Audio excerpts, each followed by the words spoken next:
하루가 라이브하고 편집하고 라이브하고 편집하고 한번 라이브로 정청리 한번 욕하고 그 다음 또 편집해주고 그러다 보면은 하루 종일 정청리 욕하고 나면은 하루가 다가. 더불어민주당 욕하고 나면은 하루가 다 가는 거야. 아 참, 라이브 오픈하기 전에 뉴스 봤는데 이재명 씨가 가짜 뉴스 손본다 그러더라고, 유튜브 쪽에서도. 그러면서 김어준 씨도 표적에 들어갔어. 김어준부터 가짜 뉴스 척결 그런 식으로 이야기를 하더라고. 한번 보자. 찬물기 얹은 증시, 과세, 민주당, 침묵 언제까지. 그러니까 주식 시장을 활성화하겠다면서 대주주 기준은 대폭 낮추고 배당을 유도하겠다면서 정작 내놓은 혜택은 기대에 못 미친다는 지적이다. 그러니까 또 쭉 보면 지난주에 대주주 요건을 50억 원에서 10억 원으로 낮추는 시행령 개정안 입법 예고 기간이 끝났죠. 앞으로 절차는 어떻게 될 것인가? 정부안이 발표된 직후 여당이 대주주 요건 50억 현행 유지 의견을 전달한 데다 투자자들의 반발도 거센 상황이죠. 이재명 대통령의 지지율 역시 51.1%로 취임 후 최저치를 기록하면서 상대적으로 완화된 안이 올라갈 가능성도 배제할 수는 없다, 이렇게 이야기를 나왔는데 양도세는 50억, 대주주 50억, 이게 낫지. 10억이 무슨 대주주야. 아이고 참, 세금을 쥐어 짜려고 저게 무슨 자본주의야. 응? 강남 집값이 얼마? 몇십억이야. 근데 무슨 대주주가 10억이야. 배당소득 분리과세의 경우 대주주 요건처럼 지도부가 공개적으로 입장을 내기보단 내부 의견 조율에 무게를 두는 모습입니다. 50억으로 가는 게 낫다라니까. 저거 50억으로만 가도 지지율이 몇 퍼센트는 올라갈 거라니까. 그렇지 않을까요? 다들 그러겠다. 아니 마만이는 이재명 끌어내릴 생각 안 하고는 그렇게 생각할 것 같아. 응? 뭘 끌어내려. 5년 임기 마치고 그 다음번에 가는 거지. 그렇지 않아요? 저거는 그냥 50억 갈 것 같은데, 내가 생각했을 때는. 내가 생각했을 때는 세금 완화 정책으로 가는 게 낫다니까. 왜 자꾸만 우리는 사회주의가 맞아요. 그 모습을 자꾸 보여주냐고. 정말 납득이 안 가. 더불어민주당이 납득이 안 간다. 그게 다 왜 그래? 정청래가 있기 때문에 그러는 거야. 정청래 때문이야. 정청래가 있어서 그런 거야. 이제부터는 정청래 시키야 나는. 윤석열을 석방을 안 시켜주면 정청래 시키야. 윤석열이 저렇게 있는 게 누구 때문이야? 정청래 때문이야. 정청래가 저렇게 자꾸 스트롱하게 나가는 거잖아. 정청래가 문제라니까. 이재명이 문제가 아니라 정청래가 문제야. 쟤들은 계속 거짓말로 거짓말 덮어 씌우기. 그러니까 거짓말 덮어 씌우기인 거야. 여기 보니까 김건희 구속 후 2차 조사 6시간 만에 종료. 또다시 진술 거부인데, 또다시 진술 거부가 아니라 거짓말의 안건에 대해 가지고는 그렇죠, 담답식으로 말하시오. 그러니까 뭐라고 이야기하겠어. 그렇지 않을까? 이젠 다 김건희 국정농단 그런다. 그러니까 어떤 세력이 있다니까요. 그런 세력이 있는 거야. 그렇게 못 느껴요. 이게 그러니까 대한민국 국민들이 정신을 차리고는 돌팔매질을 해야 되는 거야, 저 세력들한테. 근데 저 세력들이 다 누구야? 젊은 애들이 좌지우지하는 거야. 내가 봤을 때는 40대, 일부 50대.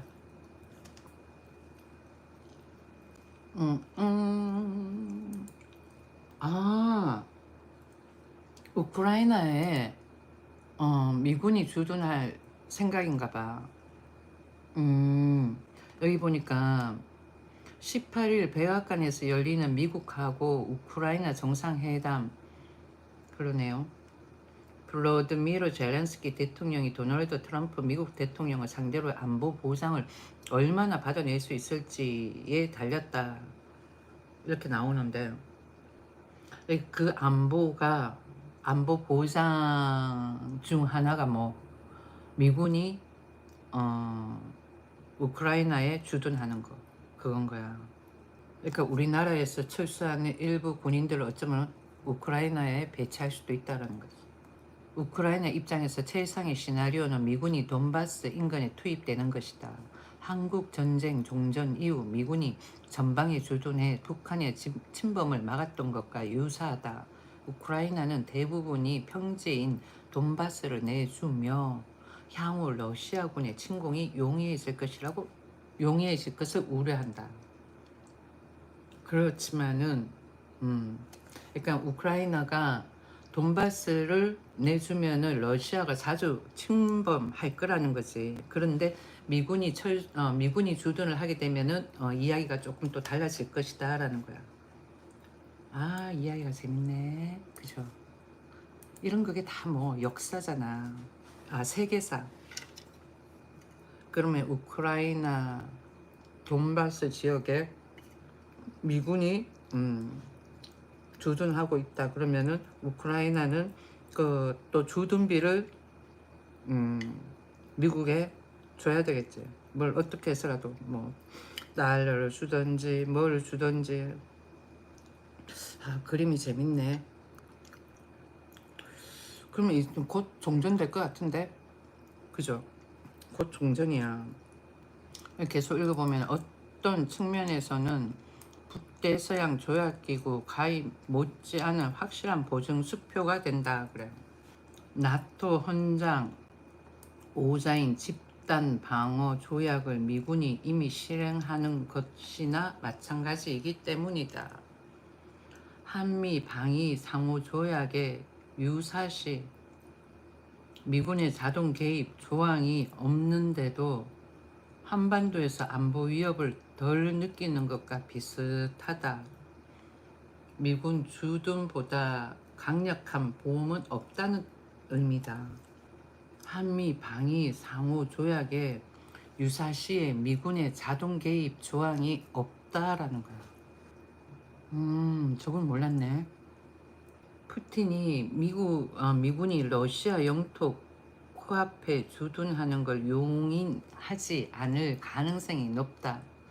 미국 월스트리트 저널은 서방 군대가 주둔하는 한국식 결말은 푸틴에게 역사적 실패에 해당할 것이라고 보도했다.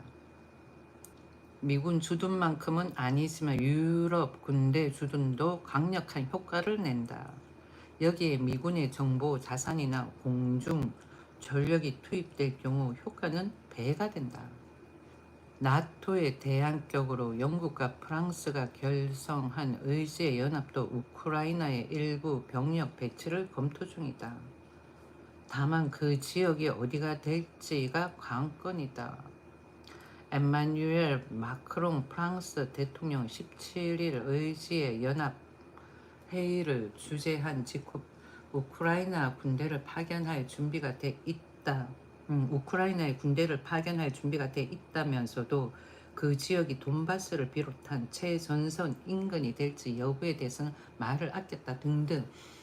이제 종전이 되면서 우크라이나도 우리나라처럼 이렇게 유럽이나 아니면 미군이 이렇게 주둔을 할 건가 봐요. 그러면 거의 뭐 종전이라고 생각할 수 있는 거 아닌가? 거의 종전이라고 생각할 수 있는 거지. 그 다음에 정청래 기사를 봐야지. 정청래. 사람들이 지금 우리나라가 처해 있는 상황을 좀 확실하게 직시를 하면 좋은데 잘 못 느끼는 것 같아, 사람들이. 아까 전에 이거에 놀란 것 같아. 내가 여기 한미 상호 조약의 유사시 미군의 자동 개입, 이거 한미 방위 상호 조약 여기에 개입하지 말라 그러면 개입 안 할 수도 있다라는 거겠지.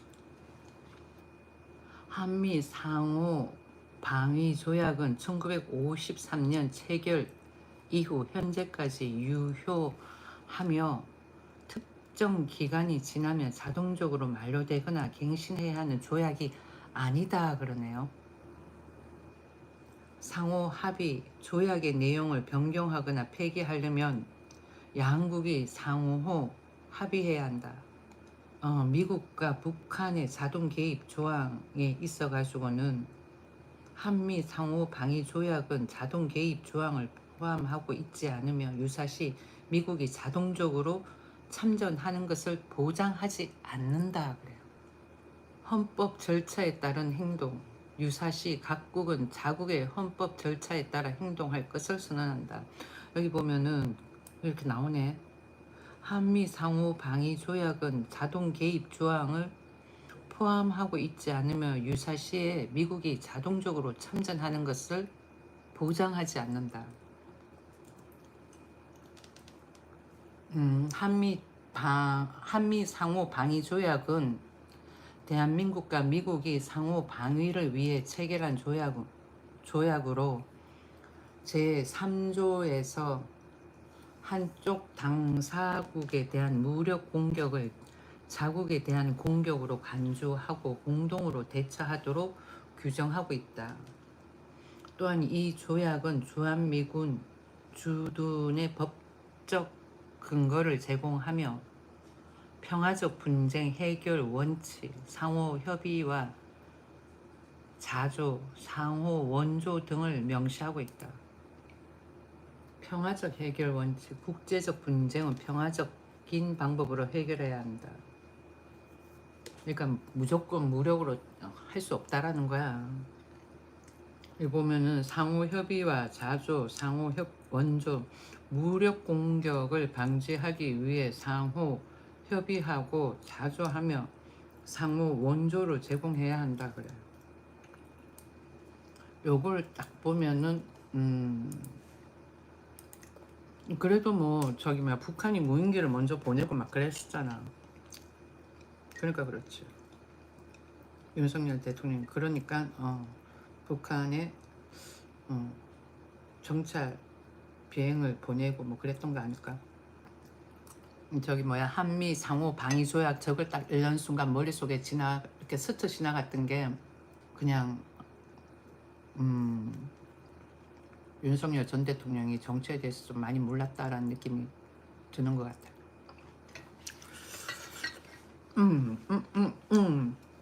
요거는 자두야요. 한번 드셔보셔요. 아우 맛있어. 정청래 뽀개기. 난 정청래가 싫어. 대한민국은 너무 공포 분위기로 몰아가는 것 같아. 대통령이었고 대통령의 권한이 있잖아요. 가반수가 뽑았는 거야. 대통령의 권한이라는 것도 있잖아. 대통령이 잘했든 못했든 그 권한이라는 게 있는데 그렇다고 얘가 사람이 죽은 것도 아니고 해지하라고 해서 해지를 했잖아. 그럼 거기서 끝나야 되는데 얘들이 계속 들고 일어났잖아. 더불어민주당 쪽에서. 그 정도 권한도 없으면 대통령 왜 뽑아놨대? 응? 그렇지 않아요? 대한민국 대통령으로 뽑아놓은 거야. 가반수가 뽑아놓은 거라고. 잘했든 못했든 5년 임기를 딱 마쳐야 되는데 얘들이 무조건 끌어내리는 거야. 그것도 그냥 자시할 문제가 아니에요. 캐션 마크를 가져야 된다고. 캐션 마크. 맛있다. 요거 뭐다? 플럼. 자두도 말리면 맛있죠. 플럼. 깐부장. 봐봐.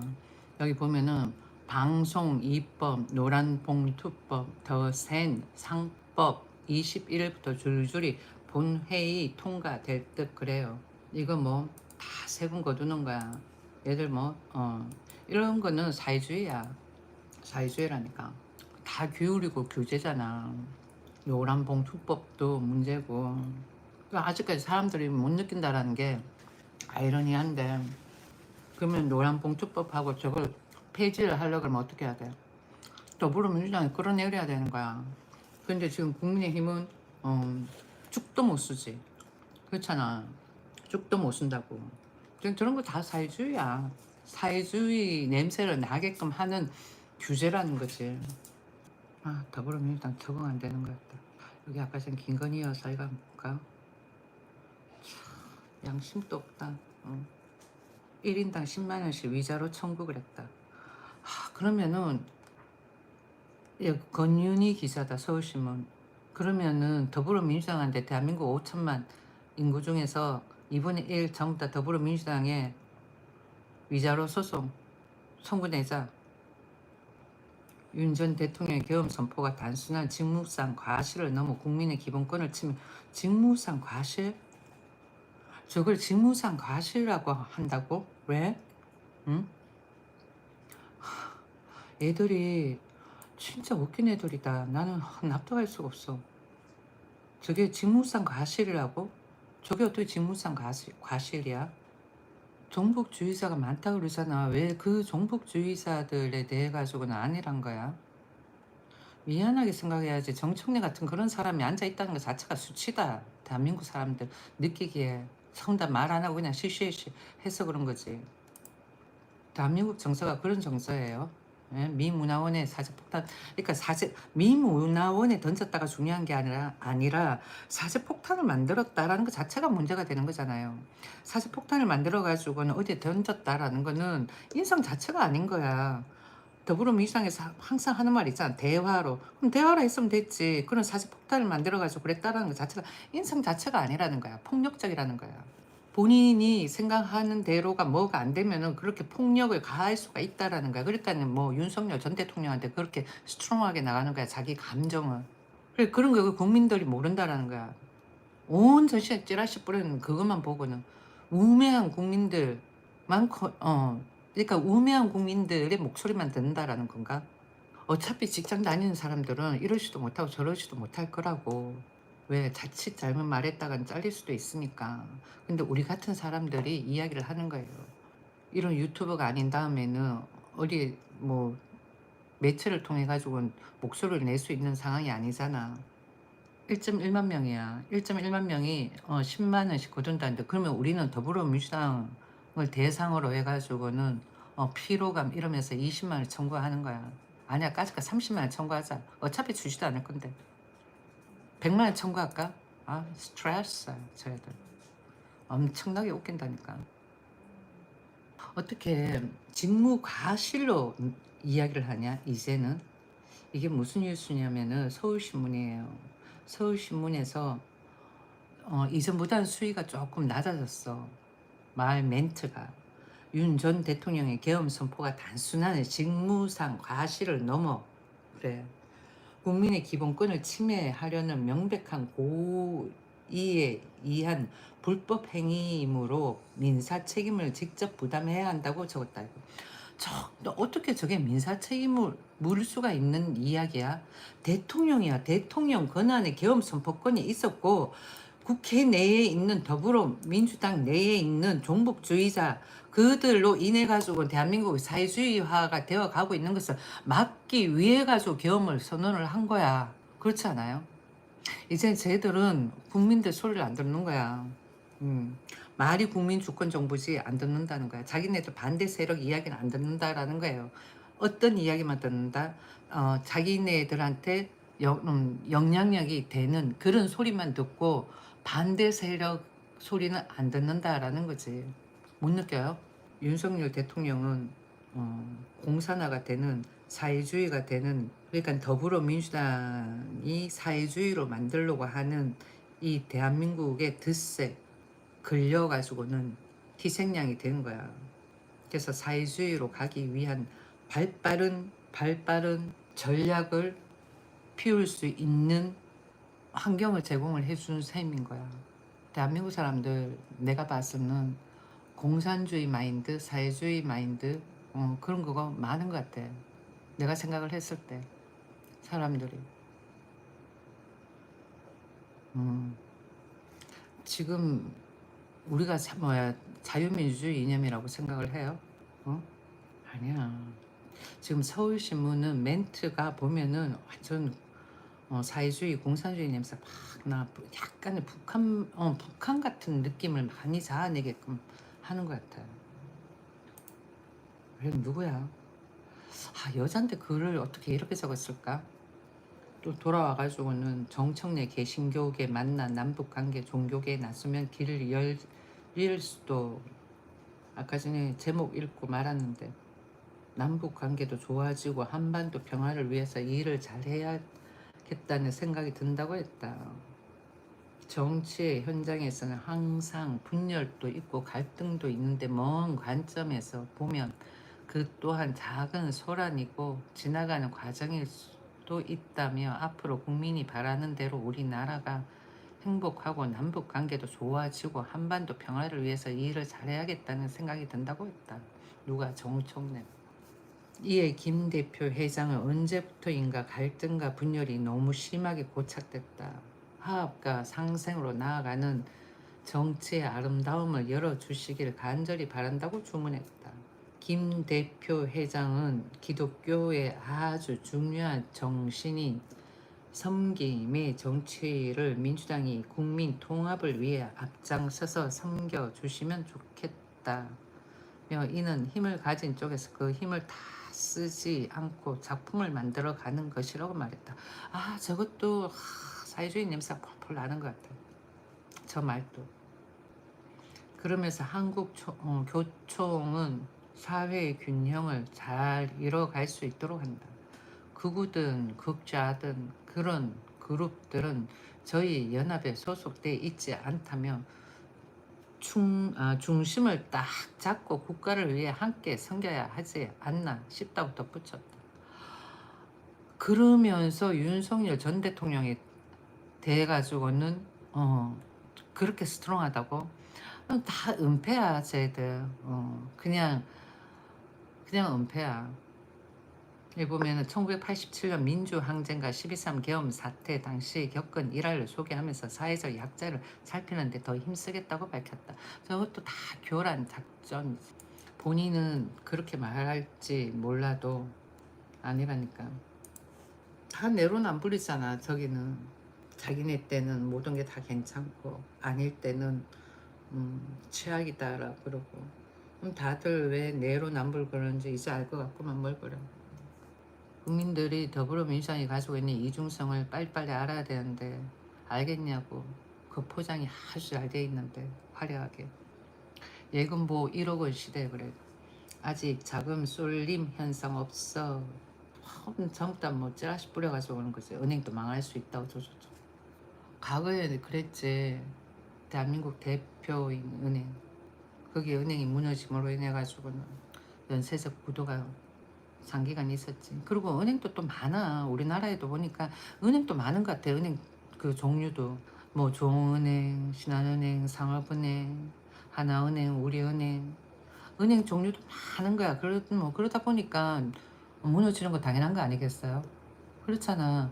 연세 많으신 분들은 젊은 사람들이 저금을 하거나 은행을 이용하는 그런 그보다도 전부 다 앱을 사용하고 그러니까 과거에는 앱 사용하고 그런 게 줄은 없었는데 또 그걸 벗어나 나가지고 사람들이 저금을 하고 하는 그런 행위가 그렇게 또 많지도 않은 거고 일단은 뭐 은행도 많은 것 같아. 우리나라는 뭐든지 다 많아. 은행도 많고 보험사도 많고 그 다음번에는 상가도 많고 그러다 보니까 죽는 놈 죽고 살 놈 살고 그러는 것 같아. 그러니까 죽는 놈 소리가 우왕우왕하고 크다 보니까 뭔가 문제가 되는가 보다 생각을 하는 거지. 전 세계 어느 나라 가도 20, 30%는 다 괜찮아. 나머지 하위 몇 프로로 인해 가지고 전부 다 다운 그러는 거지. 여기 보니까 부산 예금은행 연체율 급증 그러는 부동산 시장 부진이 주 원인. 아니 나는 조금 납득이 안 가는 게 부동산 저 대출 받는 데 있어 가지고는 주택담보대출이겠지. 자기가 살려고 대출을 받은 거 아니야? 살려고 대출을 받았는데 그 대출을 못 갚을 상황이다. 아이러니한데 뭐 바젤 3 그래가지고 LTV 40% 주고 그랬는데 어떻게 그렇다라는 거야? 부산은행이 제일 심하다 그러네. 최대 5% 이자 적금 출시가 뭘까? 음, 가입 대상 14세 이상이면 1인 계좌만 가입할 수 있다. 매월 50만 범위 내에서 자유롭게 납입 가능하다. 그렇게 하면은 이자를 5%를 준다라는 거야. 그런 거 같네. 아, 저러고 있다가 나중에 뭐야 만기 되면은 이자 떼겠지. 최대 5% 이자 적금 그렇다지만 나중에 그 기간 끝나고 나면 또 이자 떼는 거야. 이자에 대한 이자지. 이런 대구 인공 폭포 공사 현장에서 60대 일용직 근로자 추락사. 달서구 장기동 성서 나들목 부근 인공 폭포 공사 현장에서 일용직 근로자 A씨다. 저러면 또 중대재해법에 또 걸리는 거야. 머리 아프겠다. 진짜 사고 현장은 근데 저런 식으로 해가지고 노란봉투법인가? 저걸 시행을 해버린다면 문제가 된다니까. 저걸 시행하는 것을 국민들이 선호한다는 것 자체부터가 난 납득이 안 가는 것 같아요. 어떤 사람이 저걸 시행하자라고 이야기를 했는지. 야, 이 봐봐. 이 대통령 남북 합의 단계적 이행 준비하라 이런다. 이제 본색이 나오는 거야. 이재명 대통령 관련 부처는 기존 남북 합의 중 가능한 부분부터 단계적 이행을 준비해 달라고 주문했다. 취임 후 첫 일지 국무회의 모두 발언으로 지난 광복절 80주년 기념사에서 강조한 남북관계 정상회의의 일환이다. 이 대통령은 18일 오전 용산 대통령실에서 주재한 제1회 을지 국무회의 모두 발언에서 지금 필요한 것은 철통 같은 대비 태세를 굳건하게 유지하는 바탕 위에서 긴장을 낮추기 위한 발걸음을 꾸준하게 내딛는 용기라며 이같이 지시했다. 철통 같은 대비 태세, 9.19는 철통 같은 대비 태세는 아니었는데 그런데 긴장을 낮추래. 이 대통령 15일 지난 강복절 80주년 기념사에서 우리 정부는 실질적 긴장 완화와 신뢰 회복을 위한 조치를 일관되게 취해 나갈 것이라며 남북 간 우발적 충돌 방지와 군사적 신뢰 구축을 위해 9.19 군사 합의를 선제적으로 그리고 단계적으로 복원해 나가겠다고 천명했다. 9.19 군사 합의 저거 같은 경우에는 철통 같은 대비 태세가 아니라 내 집 앞마당 문을 활짝 열어놨다라 언제든지 들어오셔요. 근데 거기에 긴장을 낮추기 위한 아이고 또 보면 국제질서 재편, 인공지능 등 신기술의 급속한 발전, 기후변화 등으로 안보 개념도 많이 변하고 있다. 나중에는 핵보다는 저런 인공지능의 로봇 병사 그러면 될 거야. 드론부터 시작을 해가지고 그쪽이 더 우세지. 특히 드론. 또 쭉 보면은 전통적인 군사 위협을 넘어 경제, 기술, 환경 요소 등이 뒤얽힌 복합 위기에 대비한 통합적인 안보 역량이 필요한 상황이라고 했다. 진짜 유능한 안보는 평화를 지키는 것이다. 싸워서 이기는 것보다 싸우지 않고 이기는 것이 낫고 그것보다는 싸울 필요가 없는 평화 상태가 가장 확실한 안보라고 강조했다. 아울러 지금 필요한 것은 철통 같은 대비 태세를 굳건하게 유지하는 바탕 위에 긴장을 낮추기 위한 발걸음을 꾸준하게 내딛는 용기라면서 작은 실천들이 조약돌처럼 쌓이면 상호 간의 신뢰가 회복될 것이고 또 평화의 길도 넓어져서 평화의 길도 넓어져서 남북이 함께 성장할 수 있는 그런 토대도 마련될 것이라고 했다. 문재인 때는 그렇게 막 불안하다는 생각이 안 들었는데 지금은 왜 불안할까? 그 당시 땐 몰라서 그랬던 거고 근데 지금은 알고 나니까 불안하다는 거지. 이제 국민들이 대체적으로 다 눈치를 꼽아야 되는데 모르는 국민들이 아마 가반수일 수도 있을 것 같아 내 생각에 아직까지도.